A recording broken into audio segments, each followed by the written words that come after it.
자, 여러분. 오늘 우리가 파헤쳐볼 주제 정말 중요합니다. 바로 다가오는 5월부터 나스닥 100 지수에 생기는 엄청난 지각 변동에 대한 이야기거든요. 평소에 나스닥 ETF 모으고 계셨던 분들이라면 이거 무조건 아셔야 합니다. 여러분이 투자하고 있는 그 상품의 완전 뼈대, 즉 DNA 자체가 통째로 바뀌는 거니까요. 그러니까 지금 내 연금 계좌나 주식 계좌에 얌전히 잘 들어있는 나스닥 ETF가 갑자기 딴판으로 변한다는 건가? 네, 맞습니다. 변합니다. 기관 투자자들 사이에서 일어나는 이 룰 업데이트가 우리가 들고 있는 ETF의 위험도나 기대 수익률을 도대체 어떻게 확 바꿔놓을지 오늘 제가 아주 속 시원하게 풀어드릴게요. 자, 그럼 첫 번째 파트, 새롭게 바뀌는 나스닥 규칙부터 바로 살펴보죠. 이번에 바뀌는 핵심 룰은 크게 세 가지예요. 첫째, 엄청난 규모의 신규 상장, 즉 초대형 IPO 기업들이 이제 지수에 초고속으로 들어옵니다. 둘째, 예전엔 거래량이 점 적어서 못 들어오던 이른바 저유동성 성장주들한테도 문이 열려요. 그리고 셋째, 더 다양한 기업들을 품넓게 품으면서도 특정 종목에 확 쏠리지 않게 비중은 좀 보수적으로 조절한다는 거죠. 결국 목표는 딱 하나예요. 옛날처럼 시장을 막 뒤흔드는 핫한 성장주가 나왔는데 지수에 편입되기까지 한 세월 걸리던 그 답답한 고질병을 드디어 고치겠다는 겁니다. 두 번째 파트로 넘어가 볼까요? 바로 신규 상장 기업들을 위한 패스트트랙 제도입니다. 제가 볼 때 이번 업데이트에서 제일 흥미로운 부분인데요. 일종의 VIP 클럽 룰이라고 부를 수 있겠네요. 여기서 제일 중요한 숫자가 바로 15입니다.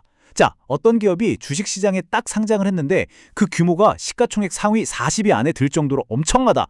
그러면 이제 지루하게 다음 정기 변경일까지 기다릴 필요 없습니다. 1번 대기줄 쫙 다 건너뛰고 상장한 지 딱 15거래일 만에 나스닥 100 지수로 초고속 직행하는 겁니다.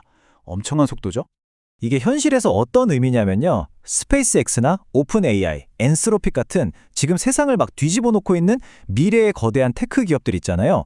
얘네들이 만약 주식시장에 상장한다면 상장하자마자 거의 곧바로 여러분이 들고 있는 ETF에 자동으로 쏙 담기게 된다는 뜻입니다. 내 ETF가 세상 돌아가는 속도를 실시간으로 따라잡게 되는 거죠.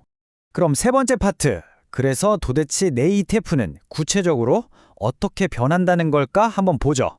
지수를 그대로 따라가는 패시브 ETF를 기준으로 보면요. 예전과 앞으로의 모습이 완전 딴판이 됩니다. 과거에는 덩치 큰 빅테크 기업들이 묵직하게 버티고 있는 좀 든든하고 안정적인 느낌이었잖아요. 근데 새로운 나스닥 100은 공격적이고 핫한 신흥 성장주들이 막 빠르게 치고 들어오는 훨씬 다이나믹한 녀석으로 바뀌는 겁니다. 여기서 되게 중요한 포인트가 하나 있는데요. 이런 초대형 IPO들이 패스트트랙으로 새롭게 치고 들어오면 원래 자리 잡고 있던 기존 종목들의 비중은 어떻게 될까요? 네, 파이는 정해져 있으니까 당연히 쪼그라들 수밖에 없습니다. 사실 우리는 완벽한 예시를 이미 겪어봤습니다. 2023년에 있었던 나스닥 100 특별 리밸런싱 기억하시나요? 그때 우리 계좌에 찍힌 ETF 이름표는 그대로였지만 그 속은 완전히 뒤집어졌었죠. 애플이나 마이크로소프트 같은 거인들의 덩치는 쓱 줄어들고 대신 브로드컴이나 펩시 같은 기업들 비중이 확 늘어났었잖아요. 다가오는 5월부터는요. 이런 롤러코스터 같은 내부 지각 변동이 훨씬 더 자주 그리고 더 빠르게 일어날 거란 얘기입니다. 자, 그래서 이 룰 변경에 가장 직격탄을 맞는 건 바로 액티브 ETF 투자자분들입니다. 잠깐 짧게 짚고 넘어가면 액티브 ETF는 펀드 매니저가 적극적으로 종목을 골라서 기본 벤치마크인 나스닥 100 지수보다 더 높은 수익을 내는 게 지상 과제인 상품이잖아요. 그런데 이제 이 매니저들의 미션 임퍼시블이 시작되는 겁니다. 목표 달성이 진짜 어려워질 거거든요. 아니, 왜 그렇게 어려워지냐고요? 나스닥 100 지수 자체가 이제 가만히 냅둬도 시장에서 제일 잘 나가는 신규 성장주들을 진공청소기처럼 빨아들이는 완전 초공격적인 지수로 진화하기 때문입니다. 매니저가 밤새 연구해서 꽤 훌륭한 수익을 냈다고 쳐볼게요. 근데 비교 대상인 나스닥 100 지수가 이미 로켓 달고 저 멀리 날아가고 있다면 투자자들 눈에는 생각보다 초과 수익이 별로네? 하고 보일 수밖에 없다는 거죠. 매니저를 평가하는 허들 자체가 미친 듯이 높아져 버리는 겁니다. 네 번째 파트입니다. 많은 분들이 관심 가지실 레버리지 ETF의 위험성에 대한 이야기입니다. 이 변동성이라는 게 진짜 무서운 양날의 검이거든요. 지수 자체가 새롭고 다이나믹한 종목들을 품게 되면서 하루하루 출렁거림이 커지잖아요. 그럼 짧게 치고 빠지는 단기 데이 트레이더들한테는 와, 이건 뭐 돈복사기 같은 짜릿한 기회장이 열리는 거죠. 하지만 반대로 나는 레버리지 사서 장기로 묻어둔다? 이런 분들한테는 솔직히 말해서 지옥문이 열릴 수도 있는 극도로 위험한 환경이 됩니다. 변동성이 클수록 손실이 눈덩이처럼 기하급수적으로 불어나거든요.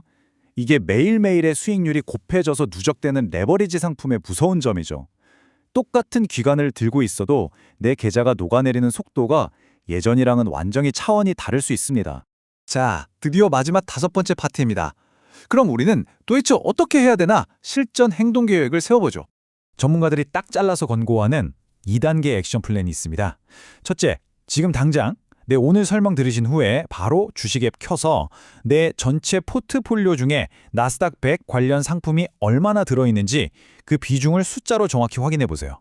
그리고 둘째, 내 멘탈이 이 변동성을 얼마나 버틸 수 있을지 스스로 아주 냉정하게 평가해 보셔야 합니다. 앞으로의 나스닥은 예전처럼 빅테크들이 묵직하게 받쳐주던 그 나스닥이 아닙니다. 훨씬 더 격렬하게 요동칠 거예요. 그 난기류 속에서 내가 밤에 발 뻗고 푹 잘 수 있는지 꼭 스스로에게 물어보셔야 합니다. 오늘 짚어드린 내용의 핵심을 딱 정리해 볼게요.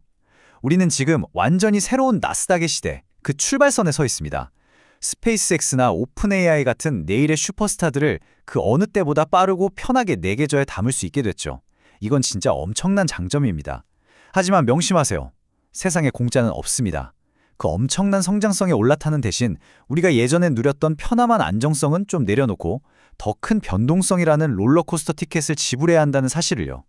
마지막으로 여러분께 좀 도발적이지만 꼭 필요한 질문 하나 던지고 싶습니다. 여러분의 장기 투자 포트폴리오는 나스닥이 몰고 올 이 새로운 변동성의 시대를 맞이할 준비가 진짜로 되어 있습니까? 오늘 설명이 끝나면요, 그냥 덮지 마시고 꼭 계좌 열어서 내 리스크 노출도가 어떤지 꼼꼼하게 다시 한번 점검해 보시기를 강력히 권해드립니다. 오늘의 분석은 여기까지입니다. 이 거대한 변화의 파도 속에서 여러분 모두 똑똑하고 현명하게 파도 타게 하시기를 응원하겠습니다.